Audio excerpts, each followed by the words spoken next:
मौला मेरा बिगर होवे उते अलमारी छां होवे। मौला मेरा बिगर होवे उते अलमारी छां होवे। मौला मेरा बिगर होवे उते अलमारी छां होवे। मौला मेरा बिगर होवे उते अलमारी छां होवे। कसम खुदा की शायर ने लिख लिया, पढ़ने वाले ने पढ़ लिया।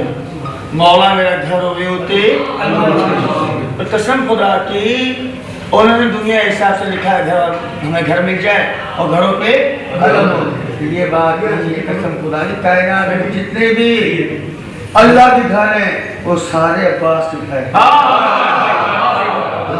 क्योंकि जिस घर पे अलम नहीं होगा वो घर अल्लाह का है ही नहीं।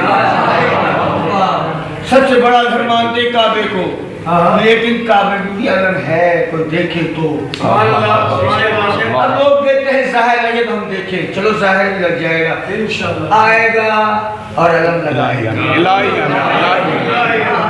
वो घर चाहिए, घर नहीं, ये दुनिया घर है। मौला